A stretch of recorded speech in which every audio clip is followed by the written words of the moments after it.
ಎಲ್ಲರಿಗೂ ನಮಸ್ಕಾರ. ಕೊಬ್ಬರಿ ಮಾವಿನ ಹಣ್ಣಿನ ಹೋಳಿಗೆ ಮಾಡೋದು ತೋರಿಸ್ತೀನಿ ನೋಡ್ರಿ. ಬೇಕಾಗೋ ಸಾಮಗ್ರಿ: ಕೊಬ್ಬರಿ, ಹಸಿ ಕೊಬ್ಬರಿ ಮಿಕ್ಸಿಗೆ ಹಾಕಿನಿ. ಮಾವಿನ ಹಣ್ಣು ಮಿಕ್ಸಿಗೆ ಹಾಕಿನಿ. ಅದಕ್ಕೆ ಎಷ್ಟು ಬೇಕಾಗ್ತದೆ ಅಷ್ಟು ಸಕ್ಕರೆ, ರುಚಿಗೆ ಯಾಲಕ್ಕಿ. ಈಗ ರೀ ಹಸಿ ಕೊಬ್ಬರಿ ಹಾಕ್ತೀನಿ ನೋಡ್ರಿ. ಈಗ ರೀ ಕೊಬ್ಬರಿ ಭಾಳ ಸಣ್ಣ ಹಾಕ್ಬೇಕು ನೋಡ್ರಿ ಮಿಕ್ಸಿಗೆ. ಈಗ ರಸ, ಮಾವಿನ ಹಣ್ಣಿನ ರಸನೂ ಚೆಂದ ಸರಿಯಾಗಿ ಮಿಕ್ಸಿಗೆ ಹಾಕ್ಕೋಬೇಕು.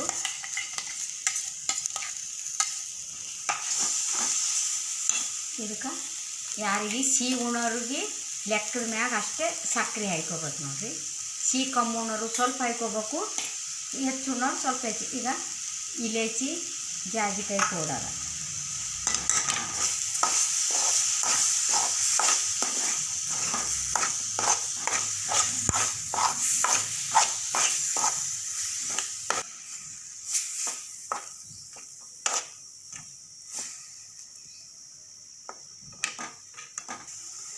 ನಿಧಾನ ಸಣ್ಣ ಇಟ್ಟು ಕಲಿಸ್ಬೇಕ್ರಿ. ಯಾಕಂದ್ರೆ ಸಕ್ಕರೆನೂ ಇದ್ರಾಗ ರಸದಾಗ ಕಲಿಸಿ ಪಾಕ ಆಗಬೇಕಲ್ಲ, ಅದ್ರ ಸಲಕ್ಕೆ ಹೊತ್ತದ.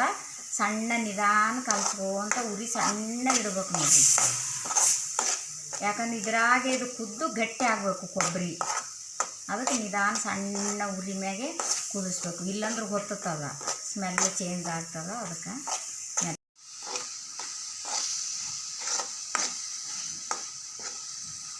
ಅದರಿ ರೀ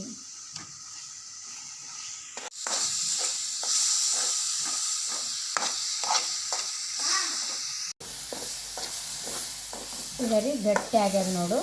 ಇದನ್ನು ಸ್ಟೋವ್ ಬಂದ್ ಮಾಡ್ತೀನಿ ನೋಡಿರಿ. ಸ್ವಲ್ಪ ಆರಿದ ಮ್ಯಾಗ ಮತ್ತೆ ಇದು ಹೋಳಿಗೆ ಮಾಡೋದು. ಇದು ಈಗ ರೀ ಹೋಳಿಗಿಟ್ಟು ಸರಿಯಾಗಿ ಈ ಥರ ತೋಯಿಸ್ಕೊಂಡಿನಿ ನೋಡಿರಿ. ಈಗ ನಾವು ಹೋಳಿಗೆ ಮಾಡ್ತೀನಿ.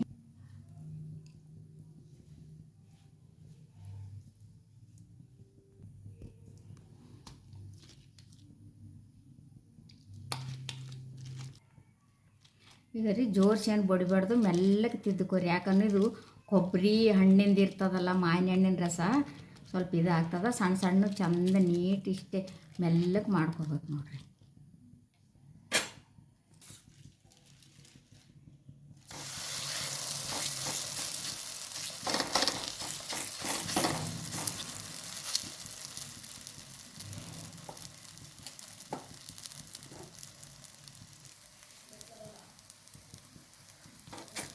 ಮ್ಯಾಗ ಮತ್ತೆ ಸ್ವಲ್ಪ ಎಣ್ಣೆ ಹಾಕಿ ತಿರುಗಿ ಹಾಕಿಬಿಡ್ಬೇಕು ನೋಡಿ.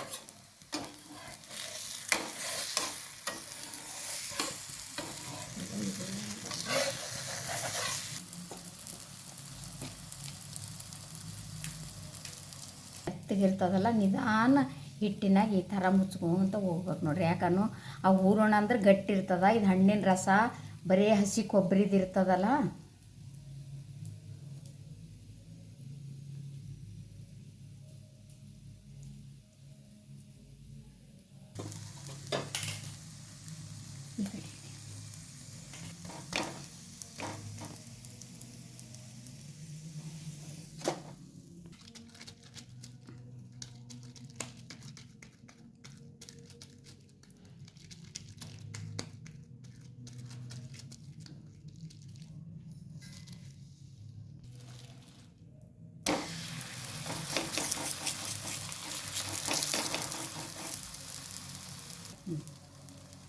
ಉರಿ ಸಣ್ಣ ಇಟ್ಟು ಸುಡ್ಬೇಕು ನೋಡ್ರಿ. ಇದ್ದಿದ್ದಿಲ್ಲ ಅಂದ್ರೆ ಯಾಕಂದ್ರೆ ರಸದ್ದೆಲ್ಲ ಹೊತ್ತದ. ಸಣ್ಣ ಉರಿ ಇಟ್ಟು ನಿಧಾನ ಉಮ್ಗಾಯಿಸ್ಬೇಕು ನೋಡ್ರಿ.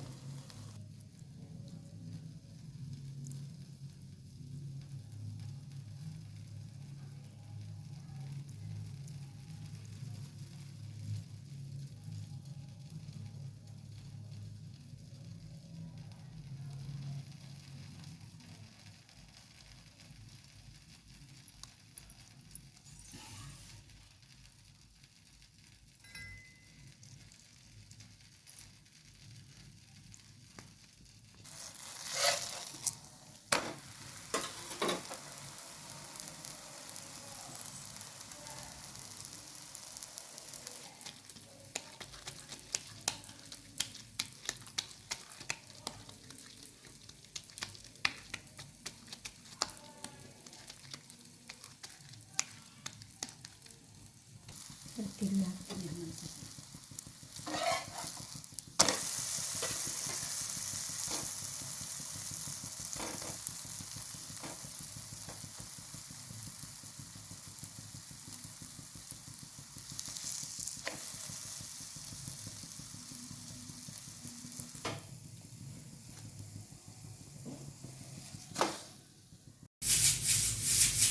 ಹಸಿ ಕೊಬ್ಬರಿ ಮಾವಿನ ಹಣ್ಣಿನ ರಸದ ಹೋಳಿಗೆ ರೆಡಿ.